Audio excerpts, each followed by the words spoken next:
Pada ekskavasi tahun 2003 silam, ditemukan struktur diduga pagar di sebelah barat daya candi yang memanjang barat ke timur, struktur di sisi barat laut yang membentang utara ke selatan, serta struktur di sisi utara yang membentang dari barat ke timur.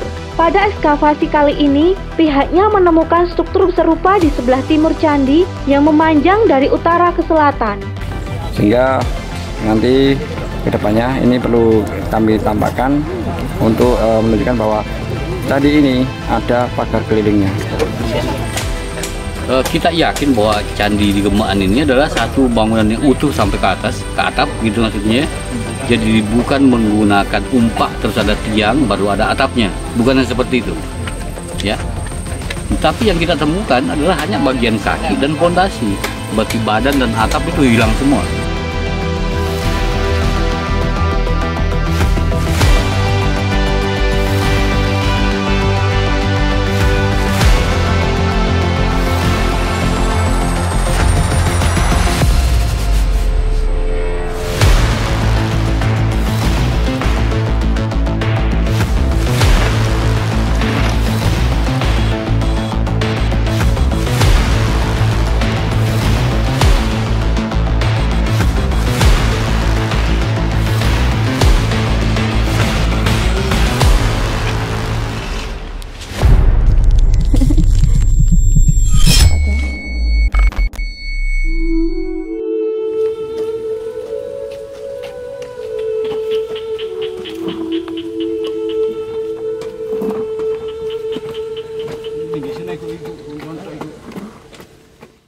Usai proses ekskavasi penggalian situs Gemaan, teka-teki bangunan purbakala ini mulai terjawab.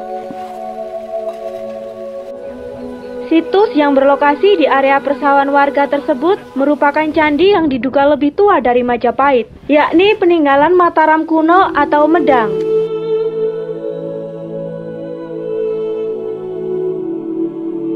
Arkeolog Balai Pelestarian Cagar Budaya Jawa Timur mengkonfirmasi hal itu. Usia situs dibuktikan dengan struktur tangga candi yang ditemukan di sisi timur bangunan utama. Didapati tangganya di sisi timur, jadi candi menghadap ke timur. Orientasinya ke barat dalam hal pemujaan. Candi itu menghadap ke timur, orientasinya ke barat. Oleh sebab itu, candi di situs Gemaan diduga peninggalan kerajaan Mataram kuno atau Medang periode Jawa Timur. Ya, jadi ekskavasi kita yang selama 6 hari ini ya, kita sudah bisa menemukan bentuknya. Bentuknya, dimensinya seperti apa, tapi detailnya belum. Kita masih butuh ada kelanjutan ekskavasi supaya bisa mengetahui detailnya. Karena kita lihat yang bagian tengah ya, tempatnya proses ditemukan pada hari ketiga itu adalah reruntuhan semua. Jadi bukan dia bukan dia susunan yang utuh, tapi runtuhan. Itu artinya udah pernah dibongkar pada masa lalu. Itu juga kita lihat pada prasasti yang kita temukan. Itu banyak pecahannya, dan bagian belakangnya itu ada upaya untuk membelah dua prasastinya. Jadi kayak di betel gitu lurus supaya dia bisa membelah dua, tapi dia nggak mampu. Jadi nggak sempat dibelah. Nah, prasasti itu sendiri saat ini yang kita temukan itu hanya bagian tengah ke atas. Jadi tengah ke bawah itu belum. Mungkin kalau kita lanjutkan penggaliannya bisa ketemu.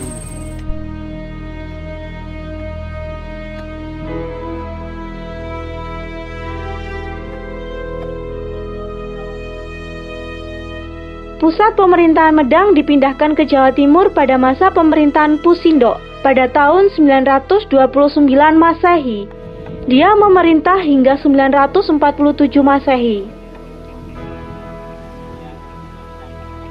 Panjang tangga candi tersebut 150 cm membentang dari timur ke barat, sedangkan lebarnya 140 cm dari utara ke selatan. Struktur anak tangga paling rendah 5 lapis bata merah kuno, paling tinggi 16 lapis bata atau sekitar 130 cm. Bangunan tangga tersebut bersambung dengan struktur candi di sisi barat. Luas candi berbentuk persegi itu sekitar 6 x 6 meter persegi. Dimensi masing-masing batu merah penyusunannya 35 x 22 x 9 cm. Lebih besar dari bata-bata pada situs peninggalan Majapahit. Lain halnya dengan candi-candi peninggalan Majapahit. Candi-candi di Trowulan Mojokerto yang notabene peninggalan Majapahit menghadap ke barat berorientasi ke Gunung Penanggungan di Kecamatan Trawas.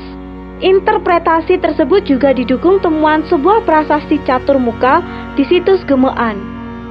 Prasasti berbahan batu andesit itu terkubur 190 cm di dalam candi. Isi prasasti menggunakan aksara Jawa kuno diukir pada keempat sisinya. Prasasti tersebut saat ini diamankan di kantor Balai Pelestarian Cagar Budaya Jawa Timur di Trowulan, Mojokerto. Kalau apa Pak yang dijelaskan dari prasasti itu, Pak?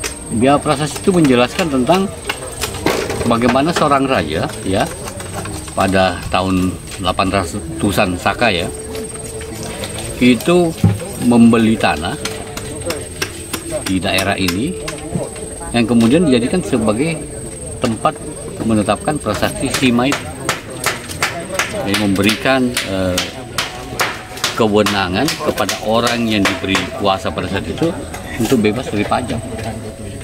Itu penghargaan. Atas jasa apa? Karena dia mengelola bangunan suci. Jadi raja membeli tanah, ya, kemudian dihadiahkanlah sebagai tempat untuk membuat Sima itu. Penghargaan. 2 orang itu, jadi 1 orang laki-laki ada putrinya atau istrinya. Dia berdua diberi kewenangan untuk mengelola Sima itu. Saya lupa namanya. Kalau raja, karena pemberinya, oh itu Empu Sindo. Ya.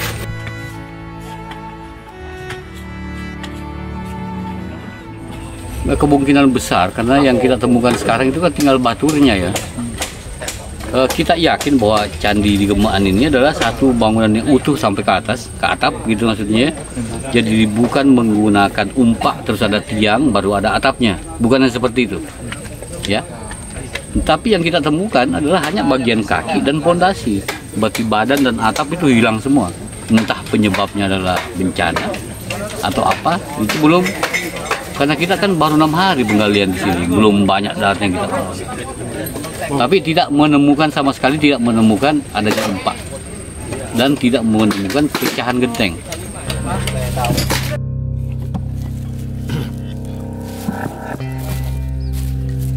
Ahli epigrafi dilibatkan untuk meneliti isi prasasti tersebut. Candi sebagai tempat pemujaan yang ditemukan di situs Gemean diduga dikelilingi pagar. Pada ekskavasi tahun 2003 silam, ditemukan struktur diduga pagar di sebelah barat daya candi yang memanjang barat ke timur. Struktur di sisi barat laut yang membentang utara ke selatan, serta struktur di sisi utara yang membentang dari barat ke timur. Pada ekskavasi kali ini, pihaknya menemukan struktur serupa di sebelah timur candi yang memanjang dari utara ke selatan. Tebal struktur diduga pagar kelilingi candi mencapai 58 cm. Namun, tingginya belum diketahui persis. Hipotesis Balai Pelestarian Cagar Budaya Jawa Timur, pagar itu dikelilingi candi, karena di sisi utara juga ditemukan. Seperti itulah, ya. Kita tahu bahwa masa sebelum Majapahit itu seperti apa keadaan yang berkembang di Jawa Timur ini, yang merupakan kelanjutan dari atau perkembangan dari Jawa Tengah, ya, dari Medang ya, seperti itu.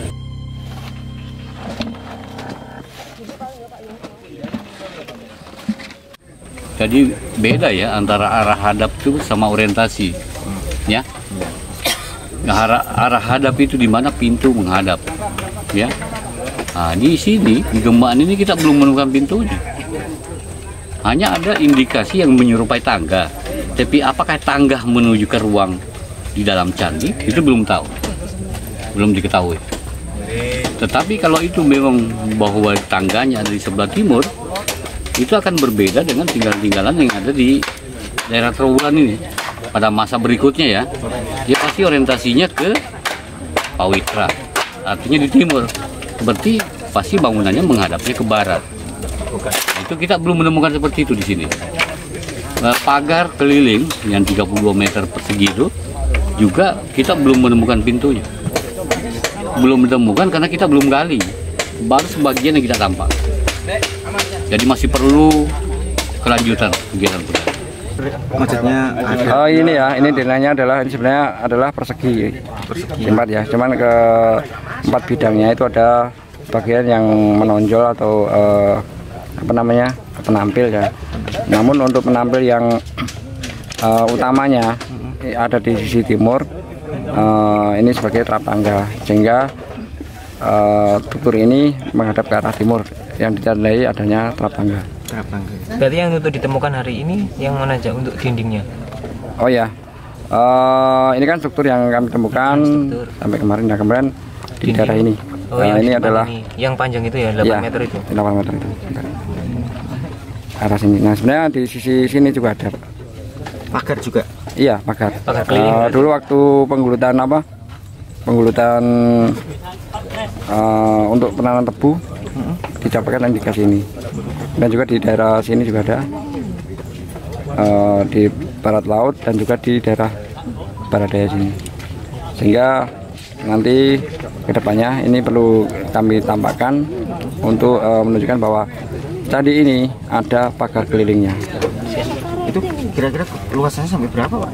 Ya, dari masing-masing sudut. untuk Diana kan kemarin kami sudah dapatkan indikasi yang di ke sisi-sisinya juga termasuk sudut-sudutnya kurang lebih 35 kali 35 meter.